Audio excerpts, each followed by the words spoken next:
আমি যখন ওপর থেকে নামছিলাম আমি নিচের দিকে তাকিয়ে দেখি মা কাকিমাদের ছড়াছড়ি। আমি শুধু ভাবি তৃণমূলের মিটিং এর সাথে বাকি পার্টির মিটিং এর তফাৎ কি জানেন?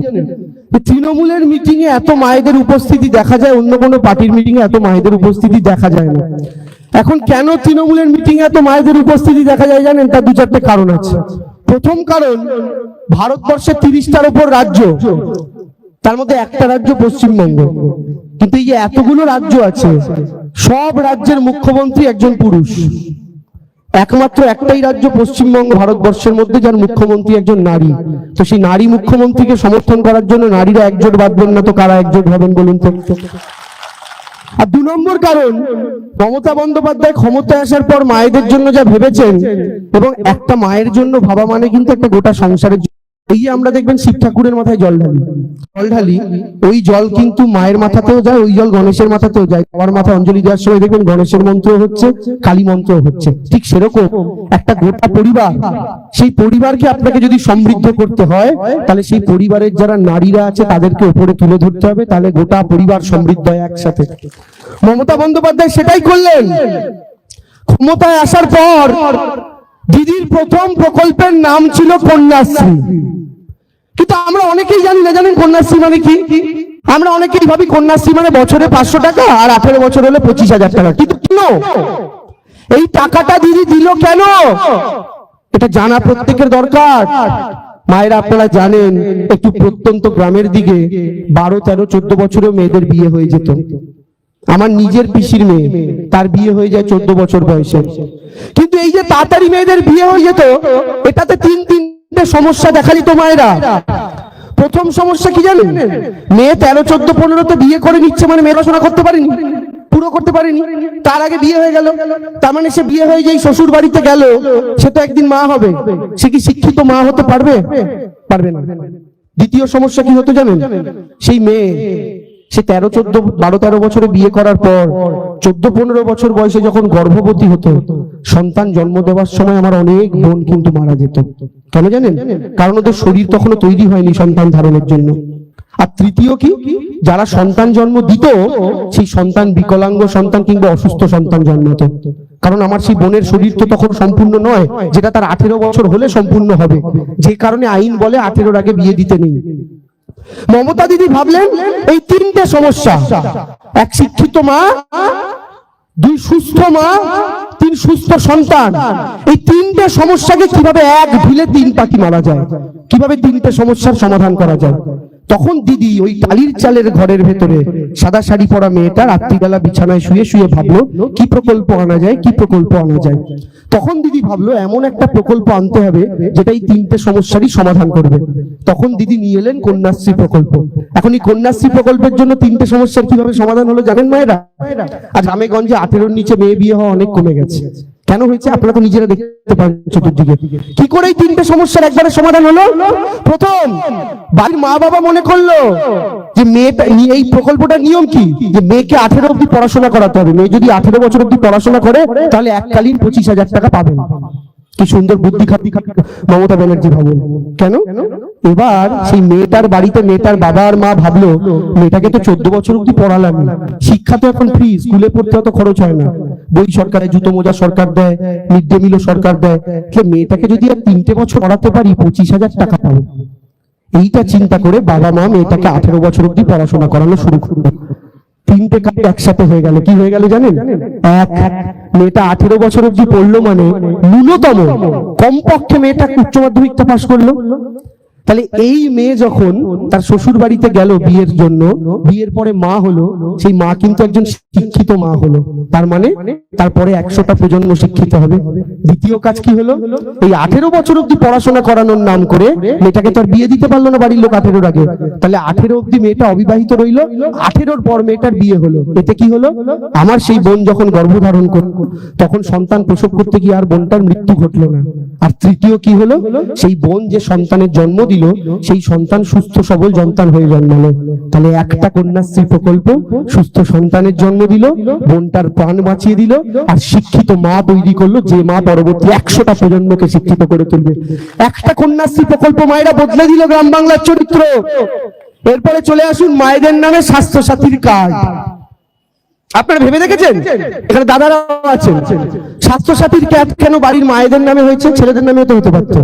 কেন দিদি এটা করেছেন? আবার কালীঘাটের টালির চালের ভেতরে বসে মেয়েটা চিন্তা ভাবনা করলো কি করা যায়, কি করা যায়। মমতা ব্যানার্জি কেন এই প্রকল্পটা এনেছে জানেন? কারণ ছোটবেলায় মমতা বন্দ্যোপাধ্যায় তার বাবাকে হারিয়েছিলেন বিনা চিকিৎসায়। বাবার এমন রোগ হয়েছিল, বাবাকে চিকিৎসা করাতে পারেননি, লোকে দৌড়ে দৌড়ে ঘুরেছেন, সাহায্য পাননি। তাই দিদি ভেবেছিলেন আমি যদি কোনোদিন মুখ্যমন্ত্রী হই রাজ্যের, আমি কোনো মানুষকে বিনা চিকিৎসায় চলে যেতে দেবো না। তাই স্বাস্থ্যসাথীর কার্ড আনলেন। কিন্তু কার্ডটা মায়েদের নামে কেন করলো জানেন? জানেন তার একটা গুরুত্বপূর্ণ কারণ আছে। আচ্ছা, বহু মা বাবা তো এরকম আছেন যাদের একমাত্র কন্যা সন্তান একটাই, তাকে দিয়ে দেওয়ার পর সেই মা বাবা তো একা হয়ে যান তো। এখন সেই মা বাবা যদি বয়সকালে অসুস্থ হয়, তখন তাকে কে দেখবে? তার চিকিৎসার দায়িত্ব কে নেবে? দিদি কি ঠিক করলেন? বাড়ির মেয়েদের নামে স্বাস্থ্যসাথীর কার্ড হবে। আর এই প্রকল্পটা কি বলে? প্রাইভেট হসপিটাল বা নার্সিং হোমে 5 লাখ টাকা অব্দি চিকিৎসা। বাড়ির মেয়েদের নামে এই কারণেই হলো যে বাড়ির মেয়ের নামে এই কার্ডটা হলে এই কার্ডের সুবিধা যেমন মেয়ের নামের জন্য তার শ্বশুর শাশুড়ি পাবে, তেমন এই মেয়ের নামের জন্য তার বাপের বাড়ির বাবা মাও এই একই কার্ডের সুবিধা পেতে পারে। তাহলে মমতা বন্দ্যোপাধ্যায় মেয়ের নামে কাট করে তার বাপের বাড়ির মা বাবাকেও ঢুকিয়ে নিলেন, তার শ্বশুর বাড়িতে মা বাবাকেও ঢুকিয়ে নিলেন। ভাবতে পারেন কত গভীর চিন্তা করলে এটা মাথা থেকে বেরোয়। আর তৃতীয় প্রকল্প মেয়েদের জন্য সবচেয়ে বড় লক্ষ্মীর ভান্ডার, যেটা আরেকটা কারণ মায়েদের এত ভিড়ের। হাসি দেখেছেন? এখন এই লক্ষ্মীর ভান্ডার দিদি কেন করলেন আমি আপনাদের বলি। ছোটবেলায় আমাদের বাড়িতে নিয়ম ছিল জানেন তো, দুপুরবেলা খেয়ে দিয়ে ঘুমোতেই যাবে, নাহলে মা খুব ঠ্যাঙাতো, ঘুম পাড়াতো জোর করে। এবার মায়ের পাশে শুয়ে আছি, মায়ের পাশে বাবা, দুপুরবেলা ঠিক এরকমই টাইম ঠিক 5টা 5:30 বাজে, শুনতে পাচ্ছি জানলার বাইরে ঘন্টির আওয়াজ হচ্ছে। জানলাটা দিয়ে আস্তে আস্তে উকি মেরে দেখলাম ঝালমুড়ি যাচ্ছে। মাকে বললাম, ও মামা 2 টাকা দাও না, ঝালমুড়ি কিনে খাবো। আমি অবাক হয়ে দেখলাম আমার মা আবার আমার বাবার দিকে ঘুরে বাবাকে বলে, কি গো 2 টাকা দাও না, ছেলেটাকে দিই, ছেলেটা ঝালমুড়ি খাবে। আর আমার মায়ের উপর খুব রাগ হলো, কারণ আমার বাবা খুব আমায় ঠেঙাতো। তো মাকে বললাম, মা আমি তোমার কাছে পয়সা চাইছি, তোমার কাছে না থাকলে বলে যে আমি দেবো না, তুমি আমার বাবার কাছে চাইলে কেন? বাবা যদি আমার বকে? সেদিন আমার মা একটা কথা বললো, ওই বাবুরে আমি তো ঘরের বউ, আমি টাকা পাবো কোথায়? তোর বাবা যদি দেয় সেটাই তো আমার পয়সা। সেদিন ছোট ছিলাম বুঝিনি, বড় হয়ে বুঝলাম অনেক ছেলে মেয়ে অনেক কঠিন কঠিন চাকরি করে, অনেক পরিশ্রম, কিন্তু পৃথিবীতে মায়ের চাকরির চাইতে কঠিন চাকরি আর কিছু হয় না। কিন্তু এই চাকরি এমন চাকরি যার কোনো মাইনেও হয় না। মায়েরা যে পরিশ্রম বাড়িতে দেন, ওই পরিশ্রম যদি কোনো কোম্পানিতে গিয়ে যেতেন, মাসে 20,000 টাকা মাইনের চাকরি হতে পারত। কিন্তু মায়েরা সন্তান পালন, স্বামীকে দেখা, শ্বশুরকে দেখা, শাশুড়িকে দেখা, এত কাজ একসাথে করেন, কিন্তু তারও কিন্তু কোনো মাইনে হয় না। আমি সেদিনকে আমার মায়ের কথাটা বড় হয়ে বুঝতে পেরেছিলাম। কিন্তু সেদিনকে আমার মাকে আমার বাবার থেকে 2 টাকা চেয়ে তবে আমায় দিতে হয়েছিল। আজ 1-1.5 মাস আগের কথা, আমি রাস্তা দিয়ে যাচ্ছি একটা মিটিং এ, গাড়িটা দাঁড় করিয়েছি চা খাবো বলে চায়ের দোকানের সামনে। চায়ের দোকানটা ঠিক পাশে একটা আইসক্রিম দাঁড়িয়ে, একটা মা যাচ্ছে, তার ছোট্ট বাচ্চা তার সাথে। বাচ্চাটা মায়ের আঁচল টেনে বলছে, ও মামা 10 টাকা দাও না, একটা কাপ আইসক্রিম খাবো। মাকে দেখলাম সেই মা তার আঁচল খুলে বার করে, আঁচল থেকে 10 টাকা বার করে ছেলের হাতে দিয়ে কি বললো জানেন?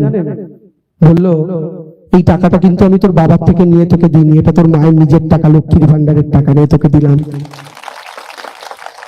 এইটা হচ্ছে আত্মসম্মান বাংলার মায়েদেরকে, যেটা মমতা বন্দ্যোপাধ্যায় দিয়েছেন। কেন খুচরো খরচের জন্য আপনি হাত পাতবেন? কেন খুচরো খরচের জন্য আপনাকে চিন্তা করতে হবে? জানি 500 টাকায় কিছু হয় না, জানি 1000 টাকায় কিছু হয় না, সোনার রূপো কেনা যায় না, কিন্তু এই ছোট ছোট শখগুলো তো পূরণ করা যায়। এটার কথা কেন সিপিএম এর বাবুরা এতদিন ভাবেননি? এটার কথা কেন বিজেপির বাবুরা এতদিন ভাবেননি? আর কেন মমতা বন্দ্যোপাধ্যায় এটা ভাবলেন জানেন? তার একটা কারণ আছে। অনেকে বলেন মমতা ব্যানার্জি কেন টালির চালের বাড়িতে থাকে, দিদি তো নাটক করে। অনেকে বলেন, দেখবেন সিপিএম বিজেপির লোকেরা বলে না কেন থাকে জানেন? দিদি তো মুখ্যমন্ত্রী, দিদি চাইলেই নিজের বাড়িটা পাকা করে নিতে পারতেন, কিন্তু তাও করেননি। আজও টালির বাড়িতে থাকেন, তার একটা কারণ আছে, এবং কারণটা খুব সহজ। মায়েরা দাদারা, আমরা যারা আমাদের বাড়িতে দুপুরবেলা বা রাত্রিবেলা ঘুমোই, আপনি যদি বালিশে মাথা রেখে ঘুমান, আপনার চোখটা কোন দিকে থাকে? আপনার চালের দিকে থাকে না? বাড়ি থাকে তো, যার টালির চালের বাড়ি তার চোখটা কোন দিকে থাকবে? তার টালির দিকে। দিদি সারাদিন নবান্নে পরিশ্রম করার পর রাত্রিবেলা যখন তার ওই টালির চালের বাড়িতে ঘুমান, বালিশে মাথাটা দেন, দিদির চোখটা থাকে নিজের বাড়ির টালিগুলোর দিকে। আর ওই টালির দিকে তাকিয়ে তিনি নতুন কোন প্রকল্পের কথা ভাবতে ভাবতে যখন ঘুমান, তখন ওই টালির নিচে বাস করা মানুষগুলোর যন্ত্রণার কথা ভাবতে ভাবতে ঘুমোতে পারেন মায়েরা দাদারা। তাই মমতা বন্দ্যোপাধ্যায় টালির চালের বাড়িতে আজও থাকেন। এই টালির চালের বাড়িতে যদি থাকেন বলে যে সিপিএম এর সময় আমরা স্কুলে গেলে এক বাটি খিচুড়ি দিয়ে বাড়ি পাঠিয়ে দিত, সেই মমতা বন্দ্যোপাধ্যায় আজকে স্কুলের বাচ্চাগুলোকে সপ্তাহে একদিন মুরগির মাংস খাওয়াচ্ছেন, ডিম। কেন আজকে আমাকে আমার বাবাকে কিনে দিতে হয়েছিল একটা স্কুলে যাওয়ার জন্য সাইকেল? কেন স্কুলে যাওয়ার জুতো মোজাটা আমাকে আমার বাবাকে কিনে দিতে হয়েছিল? কেন স্কুলে যাওয়ার ড্রেসটা আমাকে আমার বাবাকে কিনে দিতে হয়েছিল? আজ আমার ছোট ছোট ভাই বোনগুলোকে দেখি যারা দিদির আমলে স্কুলে পড়ে, স্কুলের জুতো মোজা বই টেস্ট পেপার এমনকি স্কুলে যাওয়ার সাইকেলটাও আজকে তাদের বাবা মাকে খরচা করতে হয় না। বাংলার মা মমতা বন্দ্যোপাধ্যায় সেই দায়িত্বটা গ্রহণ করে নিয়েছেন। এটা ভাবলেই মহিলার পাশে আমরা দাঁড়াবো না?